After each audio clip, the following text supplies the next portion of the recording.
All right, great. Hello, everyone, and welcome to our third workshop for the IEEE-HKN Innovating the Future Conference. My name's Joseph Green, and I'll be giving you a brief welcome into today's session. First, we're going to begin with a light framing or reminder about what is innovating the future and why are we holding these workshops in this workshop series. Then I'll be turning it over to our awesome host and speaker that we have for you today to dive into our impactful topic of mechanics of technical paper writing. First and foremost, what is innovating the future? This is IEEE-HKN's first technical conference, and it's dedicated to showcase the awesome work being conducted by our student members from across the United States and HKN members globally. Really, the goal of this conference is to provide, first of all, a venue to publish this work, but also educational experiences guiding new academic authors through their first publishing experience. As such, we have a two-phase structure and two complementary programs to aid our authors during the course of the Innovating the Future process. The first phase, which is past, was the submission phase for the conference itself. Don't worry, we'll have it again next year in case you missed this first phase. And in this second phase, which these workshops are designed to supplement, final papers are going to be prepared and then submitted with the assistance of an assigned IEEE mentor to help guide this publication and framing. From that perspective, to be able to aid in this process, we're holding a series of 5 workshops timed with the timeline of the Innovate the Future conference itself to be able to guide our student authors and anyone else interested in learning how to publish through these key deadlines. So we first started back in back in March, excuse me, before our extended abstracts were due, on a workshop on how to create an abstract. Next, we went through and held a workshop about identifying when your project is mature enough to publish. Today, we're holding a workshop about the mechanics of writing a technical paper before the final review submission period is due. And for the next 2 workshops that we have planned, we're going to have one about dealing with the review cycle back during the review period for the Innovate the Future papers. And finally, we're going to have a workshop about creating conference talks based off of your work before the Innovate the Future conference, which will happen in person in conjunction with the IEEE-HKN Student Leadership Conference. While, as I mentioned before, the submissions to the Innovate the Future conference are closed for this year, definitely pay attention for next year if you're interested in submitting. And for all of the workshops that we're currently hosting, they're all completely open to anyone interested. So please feel free to utilize these resources. And if you happen to miss the previous workshops, check out the IEEE-HKN YouTube channel to be able to propel your academic career alongside our wonderful students in HKN. If you're not a student and happen to be a professional watching this episode, don't fret. We have opportunities for you as well.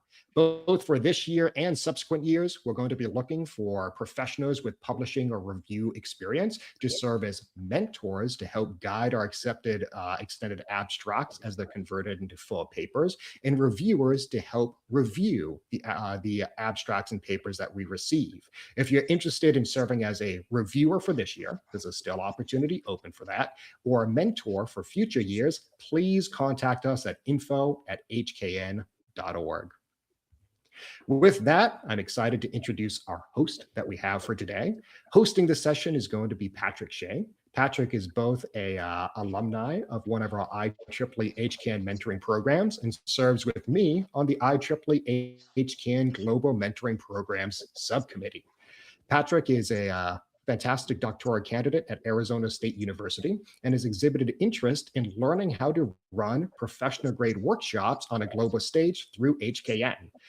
To all of our students out there, if you are interested in supplementing your collegiate skills and degrees, volunteerism within HKN is a great way to do this. We invest just as much in our volunteers as we do in our students by giving them, such as Patrick, the opportunity to learn the skills required to be able to hold workshops of this quality and scope. Today's workshop was planned in conjunction by Patrick and Jim Conrad, and I'm sure you guys are going to have an absolutely fantastic and informative time. With that, I'm going to turn the stage over to Patrick, who's going to introduce our wonderful speaker, as well as the general overview of the runner show today. With that, you, Patrick. Awesome. Hello and welcome to our IEEE-HKN Innovating the Future workshop series. Today we'll have workshop 3, Building a Dialogue, the Mechanics of Writing a Paper. This workshop focuses on the basic building blocks necessary to write an elegant and effective paper and ultimately publish our research for a journal or conference setting. Our speaker today is Professor Jim Conrad, Chair of the Department of Electrical and Computer Engineering at the University of North Carolina, Charlotte. And many of you may know him from his outstanding work with our Student Leadership Conference and his many years of service to IEEE-HKN. So welcome, Jim. How are you today? I'm great, and welcome all for joining us. I'll get right in. So if we could pull up the slides. And for those of you who want to make sure that the slide text is as big as possible, you might want to make sure you might minimize the chat or some of the other windows that might show up in this environment as we go along. So one thing I want to point out is if you take a look at this first slide, wow, look at that. That is conference attendance. And although that may seem rather daunting, that is hundreds and hundreds of people. It may not be your first conference, it may not have that many people. So let's go to the next slide. So the whole idea of what we're going to talk about today is, so you want to be an author. What I'm going to cover specifically in the different steps are, first of all, why do we publish? And to take a look at what you are going to publish and doing the what, why, and where associated with a paper. I'm going to talk about what IEEE does. There are many other publishers out there, but I want to use IEEE as an example of a publishing entity. And then, of course, once you've identified about where you want to publish your work, and then we're going to look at the format of what you actually are writing. And I'm going to give you a short little case study of a paper that is actually an open source paper, or I should say open access. And that is the link there. I believe they were going to, somebody was going to type and put into the chat the actual link for that. It is available to everybody since it is open access. Anybody can take a look at this paper.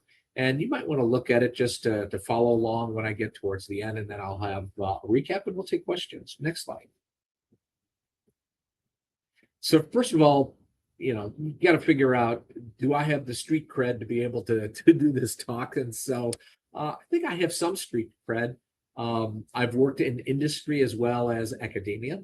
I also served as IEEE USA president, region director for Region 3, that's the Southeast.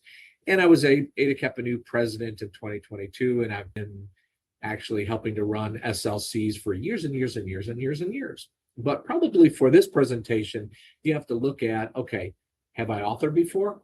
Sure. I have 8 books, 2 book chapters in addition to that, and over 170 articles. But I should say most of my articles have been conference papers because in my field of computer engineering, we want to get out information as fast as possible. And so if you put it in a journal, usually it's stale. And so we concentrate more on conference papers at good conferences. My H-index is 27, which means that I have 27 papers that have at least 27 citations, and then a total of citations. And this that information about my citation information is found from Google Scholar. Next slide. So, by the way, if you notice, I've got a lot of these comics over at the side. This is from, I believe it is XCHD. It's in my references, but I thought put a little bit of humor in this as we go along. So, hey, maybe your paper is titled, hey, at least we showed that we can, this method can produce results. That's not nothing, right? So probably want a paper that has a better title than that, by the way. So why do we even publish? One thing I want to point out about this slide is that I'm actually referencing that I used AI to help me with this slide. We're going to learn later that you actually do need to cite if you used AI for some of your work. So I actually asked AI, hey, I could think of two major reasons for publishing, and one is more altruistic, and they called it noble. And I said, one is kind of like more practical. So give me some details. And so they gave me this. Why do you publish? Well, you're going to drive the collective progress. In other words, we build on the shoulders of other people, or we stand on the shoulders of other people. And we're basically engineering and building systems, building solutions, and we learn from what other people have done. And being able to document that is really important for our field, because then we can make advances really fast. We self-build challenges and actually democratizes innovation, meaning we're actually publishing open information about our research. So anybody can build the future. Keep in mind that, that's more of a, as I said, a noble purpose, but if you're in academia, it's more practical. For faculty, it's called publish or perish, meaning if I want to get tenure, if I want to be promoted, if I want to show people that I have street cred, I need to publish. And by the way, when I mean publish, it means that if I do work, if it's not published, it really didn't happen. So that's the important aspect of publishing. Now, for students, it may actually be required of your degree, whether your advisor says you must do it, or you need to do it to pursue your advancement for your PhD or your other aspect of it. So, next slide. So you've decided, yes, I'm going to publish. So you have to ask some questions of what, who, and where. Now, keep in mind that there are lots of aspects of where you go, how much you publish, even the cost of it fits in your decision. So you have to examine those questions. Is it a little advancement, or is it a lot of advancement? Is it a really big breakthrough? Or is it just a variation from a previous approach? Or it could be a simple case study. Projects and completing a project is a good example of that. I call them war stories. In other words, this is what I did. I did this and this and this and this and this. By the way, those types of papers are not necessarily beneficial for academics to read, but they're really beneficial for industry, because industry likes to look at, hey, this is an idea I had and this is what I've done, because they could use that same concept for problem solving in their own company. By the way, who are you doing this for? Are you doing it for a broad audience? For example, maybe the general field of computer engineering or the general field of power engineering? Or is it going to be very specific? In other words, I work in embedded systems. Is it for those who are doing embedded systems, operating systems? That is kind of very narrow. Or is it for people who are doing material science for a particular gallium arsenide type of chip? That is very specific, because where you publish actually determines who's going to read it, and how important it is to that field. So if you're also looking at, is this a lot of work you're presenting? Is this comprehensive? Because typically conferences have a very smaller page limit, and journals will give you more, but they don't want to give you the entire work. So you have to look and ask about all of these questions. And so to help you with that, I'm going to actually show you some examples specifically with IEEE. And oh, by the way, the final question is this work really relevant? You may think it is, but in the end, it is your peer reviewers who will determine if it is relevant. They will give it the thumbs up or the thumbs down for publishing it in their particular venue. So let's take a look. Next slide. If we're talking about IEEE, IEEE is the largest publisher of electrical and computer engineering and computer science articles in the world. Specifically, if you think about what our global reach is, we have 533 over, I should say, 533,000 members. But those who publish in IEEE journals and conferences go beyond our membership. By the way, we have 39 technical societies and 8 technical councils, keeping in mind that those specific specialties will actually help you decide where you want to publish. We're basically the entire world. I think there's like 213 countries in the world, and we're in almost all of them. But if you're thinking about the technical breadth, think about over 2,000 annual conferences all over the world. We have a database, and by the way, this database is what makes IEEE most of their money, that has over 7 million articles in it that people can easily search. You can see all of the abstracts for them. There is a paywall for a lot of them that you have to have a subscription to look at it. That would be IEEE Explore. And oh, by the way, most universities do have a subscription to IEEE Explore. We have many of the top cited periodicals in the world in our specific field. And of course, there's also standards. Next slide. Remember how I mentioned that the technical societies are areas that you should consider when you are looking at publishing. So if you look at, let's have a good example of one of the biggest societies is the IEEE Computer Society. So it's all things computing. They have many, many, many conferences that the Computer Society actually sponsors. They also have many different journals that they actually have their members publish in. Remember, you don't have to be a member of IEEE to publish in an IEEE journal. But keep in mind, or in an IEEE conference, but keep in mind that if you are an IEEE member, usually there is a discount to conference registration fees and to, for example, open access articles that you actually pay for. If you look at all the different IEEE societies there, you know, everything from robotics and automation to the Magnetic Society, power and energy is also one of the biggest ones as well.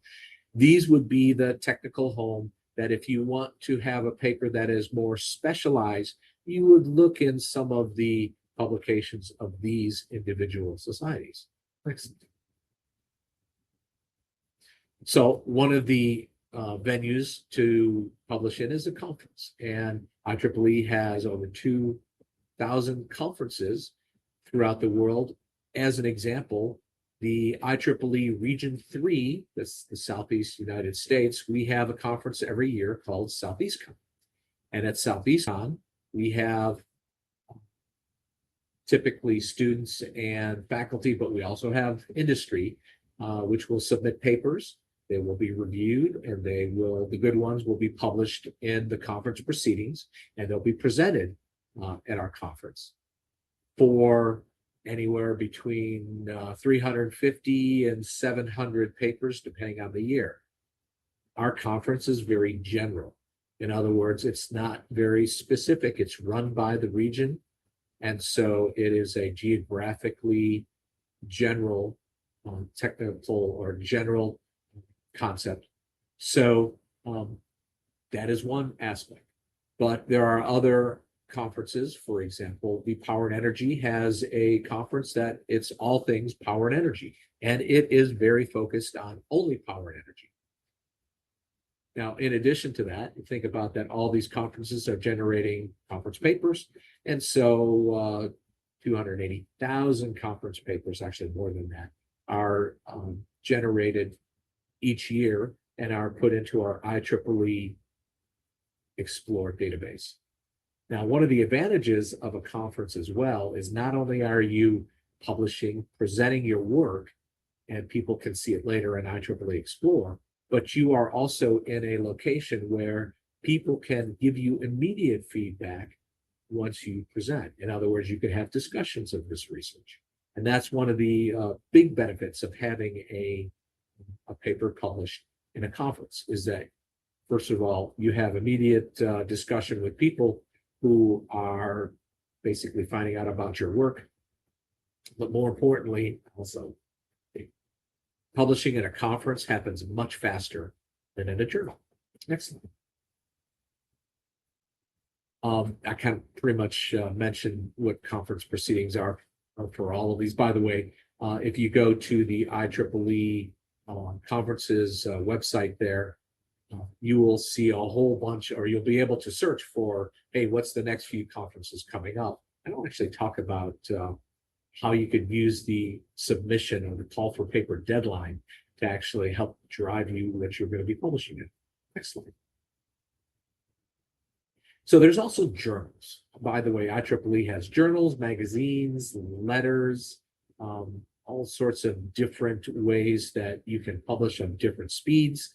They'll also include ones that are behind the IEEE Explore paywall, meaning you need a subscription to be able to look at the paper itself, or it could be open access.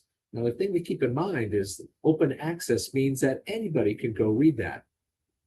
How do you think that paper got there? Well, actually, the authors pay for that paper to be part of the open access environment. So nonetheless, IEEE and all the other publishers out there are making their money by either the authors paying, and payment is not small. It's usually $1,500 to $2,000 to have an open access article, or it is a journal is basically free for submitting to and having published in. That takes a lot longer, as I said, right? By the way, I should also mention that, remember I talked about conferences and publishing there. Well, conferences make their money to cover expenses mostly, but you have to pay a registration fee. And registration fees for conferences typically now are running between $700 to $1,000 for each conference, and the fee usually covers a lot of food and other expenses, the facility, the publishing costs, etc. Now, the nice thing about the Innovating the Future conference that we're holding is that we have a really low conference fee, which is $350, I believe. And so it's a nice entry point for those who are doing their first paper. Next slide. So if you're looking at why IEEE when you're looking at journals, well, first of all, take a look at these stats. We have 21 of the top 25 journals of electrical and electronic engineering. In other words, IEEE as a publisher of journals, transactions, proceedings, magazines, etc., are the top. And it's not just in a few of the fields, it's like in all of these fields. So the one aspect of IEEE publishing is that it is known around the world as being high quality. We don't accept junk. And in fact, when we discover that junk had gotten through the process that we hope that, for example, conferences would catch, stuff like that is removed quickly. So people trust IEEE as a high value in a high impact publication, journal, and in conferences. Next slide. And the most wonderful aspect of publishing with IEEE is that we have all of our publications conference as well as journals, and actually a couple of other organizations actually use our IEEE Explore as well. It's all in this one single database that is easily searchable. It will give you the ability to search on all sorts of metadata of the paper. And by the way, it must be pretty valuable because users download more than 24 million documents each month. And it is the place to go for our field. So that's why it is it's great to have a publication in an IEEE journal or an IEEE conference, because there could be lots of people that are able to now look at your work. Right, next slide. So again, if we step back and say, looking at our what's, who's, and where's, here's some advice on where to start publishing. So I am not sure with respect to all the people out there, and I don't know if this allows you to have any sort of a thumbs up or thumbs down. But if you are a brand new author, and I mean brand new, you have maybe one, but usually zero. It's not a, it's a pretty good area to actually start your first paper. Is a smaller conference, or maybe a conference that is more general. Like if we're looking at SoutheastCon as a good example, and several other regions have the same, they can, or you can publish, submit for publication and have it published. And it goes into IEEE Explore. The cost of that will be the conference registration. And typically that's a good place if you want something that is, you're starting out small. It's not a huge breakthrough, but you do want to get the experience of writing a paper, and it is a substantial type of finding that you did. If you're a little bit more seasoned, typically we're going to be looking at, and it depends on the speed, we'll be looking at a letter.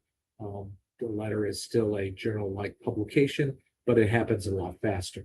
Open access, usually when you have researchers who are experienced and funded with grants, there is money in there to actually pay the open access fee.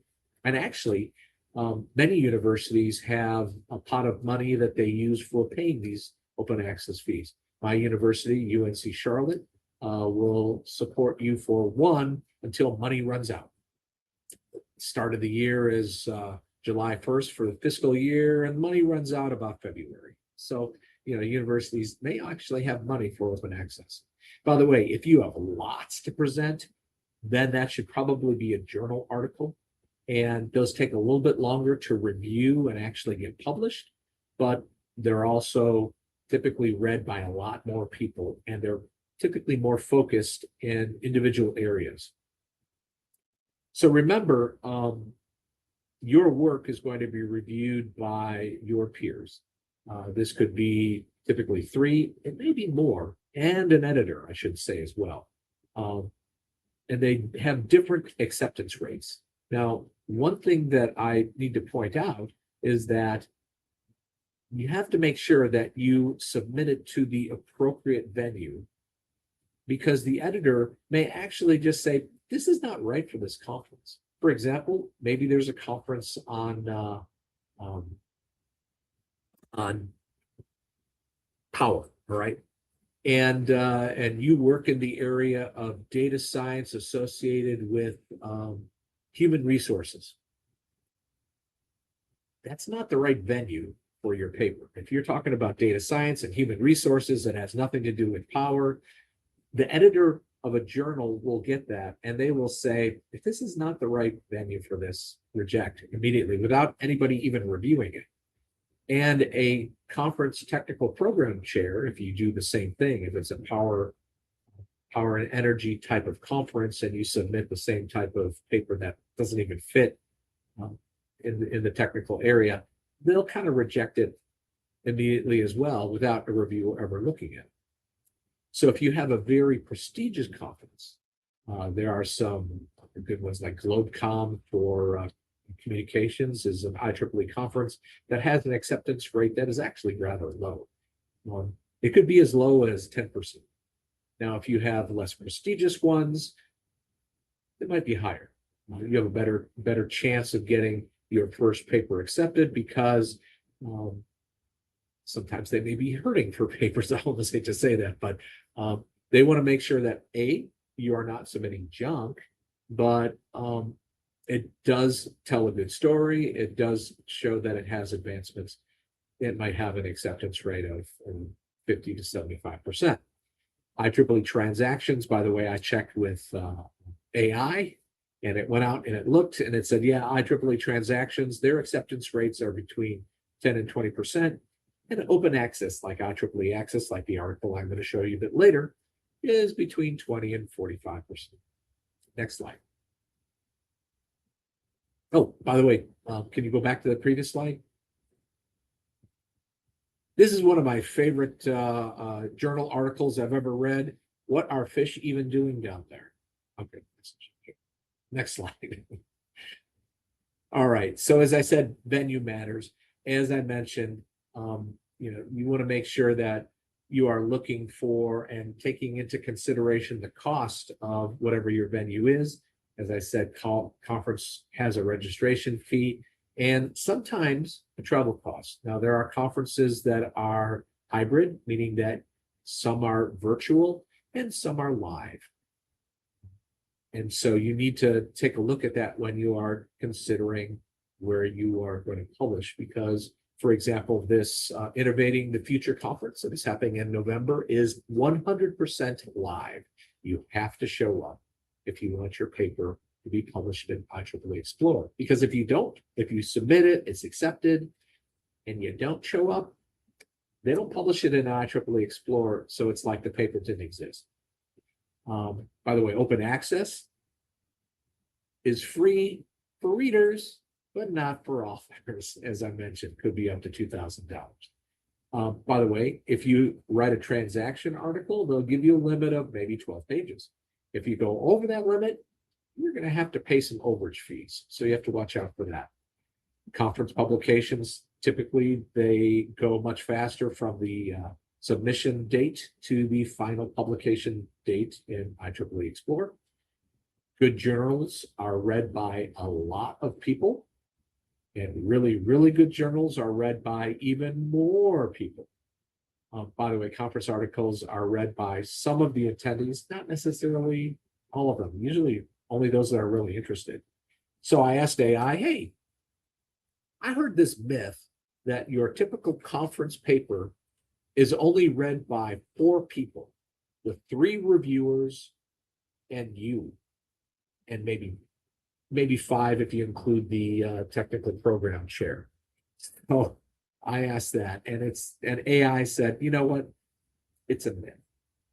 The myth is 50% of papers are never read and 90 are never cited. That's not true, at least in our field, because in our field, 80% of engineering papers do get read and are cited. And if you were to look at, for example, my Google Scholar area on and looked at the citations that I have a lot of papers. First of all, I have like one paper that has over 700 citations. It's a survey paper. So a lot of people like to point to that as, oh, that's good general information. But they do say only 15 people typically will read your conference paper as closely as you did, right? So there's a lesson there. The lesson there is that you have to write well. And you need to write, I like this. They said literally this, a killer title and abstract. And actually, I'm going to talk about that.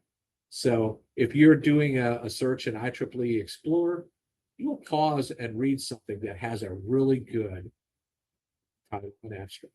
Next slide. Let's give you a quick little timeline of the types of things that happen in a conference. Now, if you look at the top above the line, that's what the conference organizers are doing, right? And if you look at the bottom below the arrow, that's what you as an author are doing. So let's take a look at this in a little bit more detail. You could read this as well as I can. And I didn't give specific dates because this all depends on the conference. There are some conferences that have a little time between one of these arrows up here. So let's take a look. So a conference organizer will create a call for papers. They will say, we're going to have this conference. It's on this day. If you want to publish a paper here, you need to submit it by this date. And this date is what's shown up there as the paper deadline. Possibly might be extended, but you should not expect it to be extended. Then you looking for these call for papers and you think you have some work ready, you say, whoa, I got this done. So the first thing you do is you identify, kind of organize the work you need to be doing, or you have already completed. You write your abstract, that looks good. Then you write your first draft. You pass it amongst your co-authors. Might be a faculty member, might be other students. might even be your mentor if you're part of our Innovating the Future conference coming up. And then you complete your paper and you submit it to the conference. Hopefully there's a little bit of time between when you submit it and what the deadline is, but we typically find that 50% of the people will submit their paper on the deadline, on the day of the deadline. Surprise. So conference gets all these papers, they send them out to their reviewers, which they have already identified previously. The reviewers will take a look at the paper. We require for Southeast Con, for example, 3 reviewers per paper. And sometimes we, excuse me, we say, we'll only need 2 reviewers if we get 2 rejects, because if we have 2 rejects, we don't want to waste the third person's time. Papers will be rejected or accepted. And where it gets interesting is if you have papers that have some ratings by reviewer of both reject and other reviewers say accept.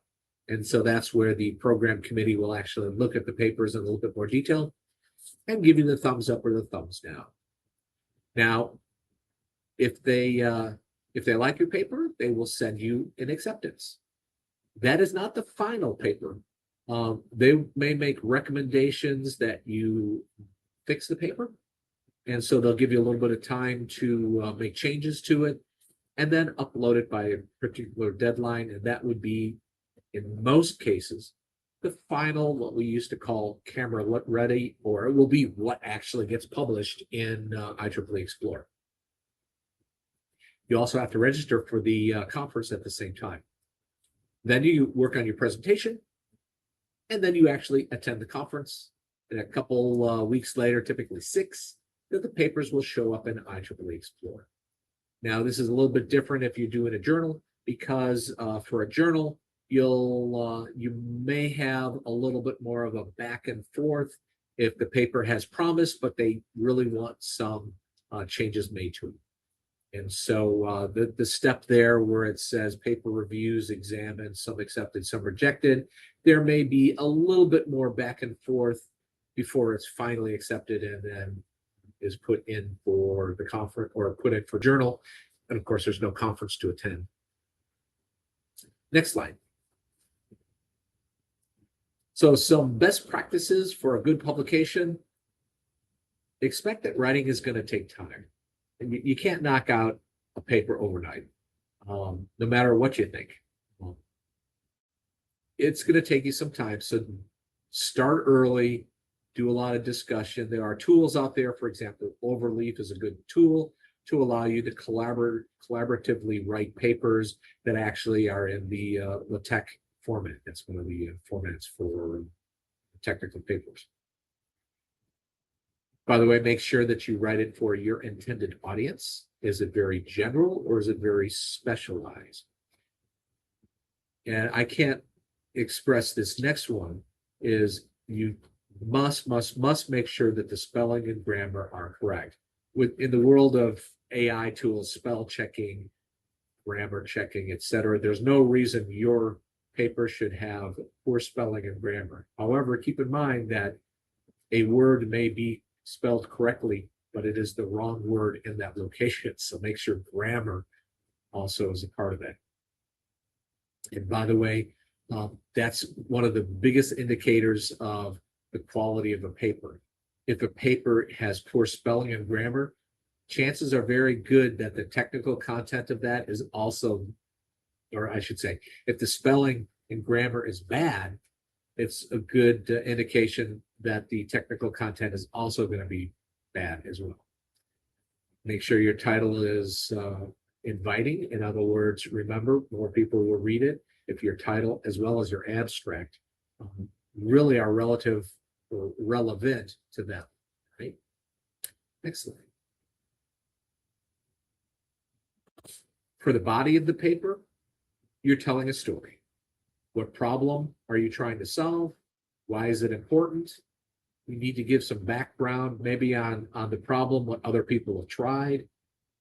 And then you need to describe what you did to solve the problem and prove that your solution was actually relevant.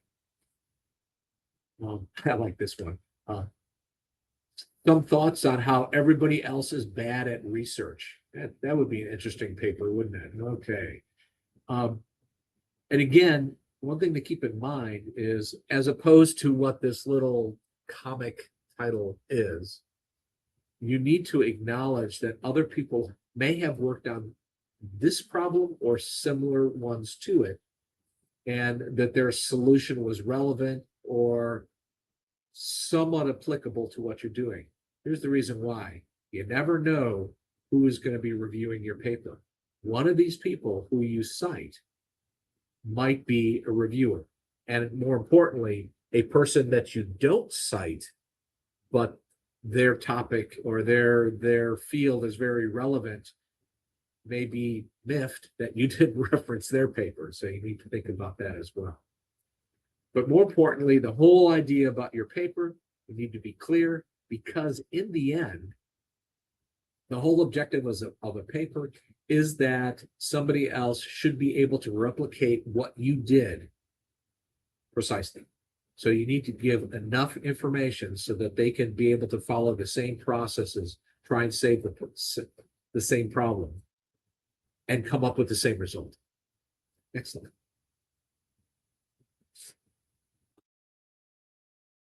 So what I want to do is give you an example of one of my papers. This is fairly recent. It's actually 8 years old now, and it's on some work that I had done anyhow. And in fact, it was hard enough that I decided to write a paper. Hey, very similar to what this comic is. All right. So how did I start in the beginning? Back when I was a PhD student, my master's was coursework only. So when I decided, hey, maybe I want to do this PhD thing, I was told, and now you need to write, because you're not going to get your PhD unless you have some papers. And so, I worked in industry. I did reports and test plans and memos. So I knew basic sentence structure, but I didn't know some of the stuff that I covered earlier in the previous slides, the previous 2 slides, how to organize it. And so one thing helpful was that I learned that industry values concise writing. And you know what? Academia does too, right? By the way, in the end, industry likes a nice, clean solution. Yes, it worked. No, it didn't work. And, that's how I did it. Academic may have some open-ended questions that are not answered. That's fine, because that's when you have other people who might want to say, that was a great idea. I want to take a look at this area that they said would be future work. By the way, also academic writing also includes more citations and references to other people.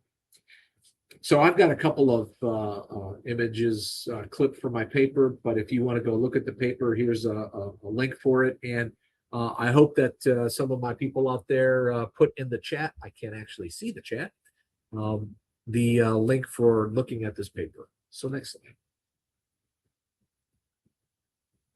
So this paper is in IEEE Access, and even though it's online, it's kind of formatted like a real paper.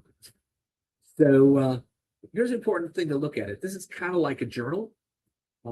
So what does it do? It tells you what the title or the journal of this paper is, and some of the aspects of the time that it was first submitted, accepted, when it was published, and then they give a date of current version, May, I don't know, or 2018, I don't know why, because we did all the work in 2017. If you could click, I'm going to circle that. All right. So the next thing is a title. So if you press the forward again. So look at that title, a versatile, that's interesting, approach to teaching autonomous robot control to multidisciplinary undergraduate and graduate students. That's pretty descriptive. It's a long title, but the hope is that it will attract people who might want to look at this. Has anybody looked at this? If I go out to Google Scholar, it says that 25 people or 25 other papers have cited my paper. which means that people are reading it. So I beat more than the 15 that I showed on the earlier slide. That's a good advance. And the other thing to note is that, oh, by the way, there's also the authors and where we are. And we did a somewhat shorter abstract. If it's shorter, people will read it, because if it's really long and it's kind of difficult to read, people might say, heck with it. But we're pretty descriptive of what we want to do. What did we do? Well, what's the problem? This is how we did it. This is how we measured it. And so it pretty much tells the reader what they're going to see in the rest of the paper. That's what you want to do. Next slide. So if you look at the organization or the headings of the paper, it is the title, the front matter is there. The introduction is going to talk about citing other people's work. It's also going to talk a little bit about our motivation, or I should say, and what the problem was. The overview then goes more into detail about what problem needed a solution. Then we're going to spell out the rest of the paper with respect to, okay, these are the objectives of what our solution is, and we're going to go into more detail, and then we're going to evaluate what we said that we would pursue, or the problem that we identify. So one of our headings is ecosystem. We're talking about the hardware and the software parts of our solution. And that's where we go into the description. It's the biggest section of the entire paper. And it goes into a lot of the, what we did, why we did it. And it builds up for the results, which is, were we successful? And we actually have measures, and we provide a table, and we declare success. We also have conclusions. We kind of recap what the problem was. I should recap the paper's problem. I guess I should say recap the problem, the solution, and the success, not the paper's problem. And we also had an optional future work section because it seemed relevant that people might review in fact, I think one of the review comments we got is, what's the future work? So we added a section in there. But one of the more important ones too is references. In other words, how do we know that what we did is relevant to the current state of research or teaching or robotics or whatever we're looking at? Next slide. So what we did is next slide. Oh, so just to give you an idea, there's our introduction. If you could advance, I circle here. Here's where I have referenced other people's works. And don't forget, I'm recognizing that, oh yeah, Carnegie Mellon did this and others did this. If you could advance. In the paper itself, when we talk about our implementation and then finally our results, remember, a picture is worth 1,000 words. Even though a video is worth 1,000,000 words, it's kind of hard to put a video in a paper, but you could put a link to a YouTube video in your paper. That might make it more appealing if you actually have some video of what you did. And we have a table there which actually shows our result was effective. Next slide. Now, the important aspect of this is that we have references. We reference other people's work. We also reference our own work. If you could advance. I've got some animation. If you could click, click, click. And for some reason, my clicking is not working, or their clicking, who's doing it for me, is not working. Oh, there we go. So I have 3 papers specifically. Just keep on doing 1, 2, 3. 3 papers that are self-references, and it's okay to do that. It just says that, hey, we have done some work previously, and this is the thing that would that we examined that would help us. Right. Next slide. Final advice. I'm reaching the end. The IEEE Author Center is extremely helpful for you, especially if you're a new author. I would recommend that if you write one website at all from this entire presentation, this is the one. IEEE-authorcenter.ieee.org is a place that is really good and helpful. Now, one warning. Take author ethics very seriously.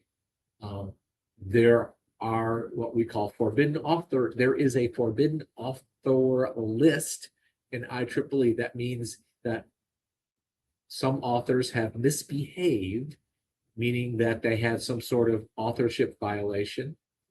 In other words, somebody else wrote the paper, or they put somebody on as an author for a paper who had nothing to do with the work or the paper itself. They're just kind of trading. You know, if I put your name on here, you put my name on your papers. That's actually found out. We have AI tools that can identify.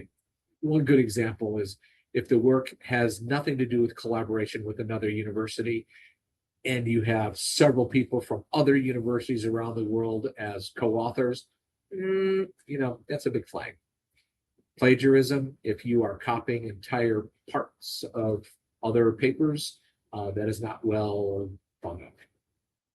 Self-plagiarism, you are allowed to cite some of your previous work and include some of the material, but not too much that you are just like creating or recycling a lot of text and just adding a little bit new for your next paper.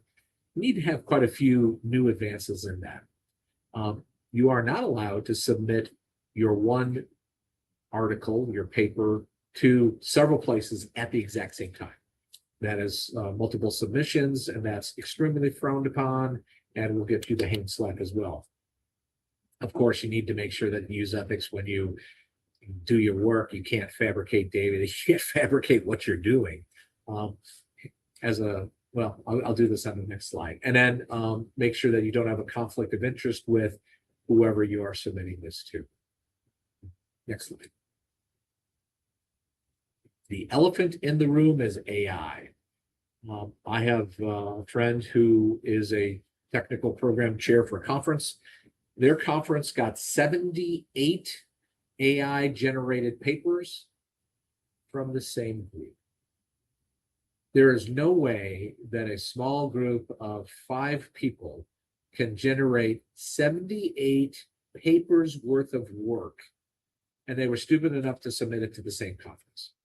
All right, same program chair. That's not good. The work should be done, and by the way, most of the writing should be done by people. So if you are actually using AI, IEEE has this exact text that they are giving authors. So again, I'm not sure if this text will be, if these slides will be readily available, but I'm just going to tell you, actually, you can get to it from the IEEE Author Center that I mentioned earlier. There is a video tutorial as well, which actually I have at the end. I've got a reference section. Next slide. So a recap. Yeah, I like this. The paper. We put a camera somewhere. Writing is tough. It's rewarding, but it's tough. Right? I told you how to identify the work, the venue, the audience. Remember, you are a storyteller. So write a compelling story. Have somebody proofread it. Even somebody who is not in the field, because they can often find some grammar or sentence structure errors that AI tools may not even be able to find. Always run it by other people in your lab, maybe even a mentor, somebody else who has done writing before. Please don't contact me because I got lots of it. Next slide. So this is me. I'm part of the IEEE, or I had been part of the IEEE Move project. I haven't been doing much lately, but this is my contact information. And I believe my next slide is going to be the references of good information. You know, again, the AI policy that I pointed to, if you were to take a snippet picture of any slide here, this is the one to do, because this will tell you where you could look for IEEE conferences, where you can go to the Author Center, where that specific text that I talked about, the ethics guidelines, where it is, as well as where IEEE explores. If you like these comics, I was able to use it with an open source license. Thank you very much. And by the way, whenever I used AI in my presentation, notice I cited it, I used Gemini. With that, I am done. So our host, feel free to take the question. So thanks, Jim. That was a great presentation. I enjoyed digging in and looking through navigating the IEEE landscape. It was interesting to learn about writing paper process, and this is such a mammoth of a topic to learn. How long would you say it takes to become an expert? Oh, forever. It's because I'm still learning many things, and things change. For example, when I first started in my first paper in 1990, there was no such thing as AI. So I didn't have to worry about that, right? And so, there are many things that will, and spell checkers were totally unheard of. I did use LaTeX as my first paper generating environment. And so learning the tool was part of it. And then being able to put it in so that you can create, back then we had camera ready copy, where you actually printed things out, put it on other pieces of paper that had blue lines on it and sent it in. Things have changed. So you're going to learn lots and lots and lots of things. Awesome. Thank you so much. So from the perspective of a peer reviewer, and you're looking at a new paper, what tends to stand out in the highlights or errors that could maybe be lessons learned for our new authors? Okay, so a good example is the first thing I always read, in addition to the title, is the abstract. And I look at it in great detail. Is this clear? Do I know where they're going? So it is very valuable to be able to take a look at the abstract that you're reading, and say, does this set up what I'm about to read very well? The next thing I read as a reviewer is the conclusion. All right, because I admit it, I like to go to the end of the book and read what happened, right? And so it tells me, okay, this is what they're going to talk about, and then did they successfully do it? And by the way, the third thing I also look at in great detail is the references. In other words, are they working in a vacuum, or are they really looking at relevant things that people are doing? So we do have a question from the audience. Apart from the IEEE formatting template, does IEEE recommend a standard paper structure? For example, after the abstract and introduction, what sections are generally expected in an IEEE conference paper? Actually, there's not really a quote unquote standard of, you got to have this section and this followed by this one, followed by this one. Just general writing, makes a lot of sense that well, first of all, you should always have an abstract, and actually always have keywords. I didn't talk about that much, but you notice that was in my my paper example, because keywords are actually used for IEEE Explore and other search engines for metadata for what to search for in the paper itself. If it's important enough and it shows up as a keyword, then it will show up in the searches for that particular type of subject. Introduction and overview are also very common. Now, how many sections you want to give for the solution and your process is really up to you. Just keep in mind that, just like in any type of organization of reports, etc., you don't want to have too much, too many levels. Level one is going to be your main headers, headings throughout. You don't want to go down into the 3s and 4s for a technical paper that is 6 pages. So, sticking with, section 1, section 2, section 2.1, 2.2, 2.3 is fine. And typically most people rarely have any more than 9 level 1 headers. So just however you organize it is really up to you. And always have the references at the end. Okay, awesome.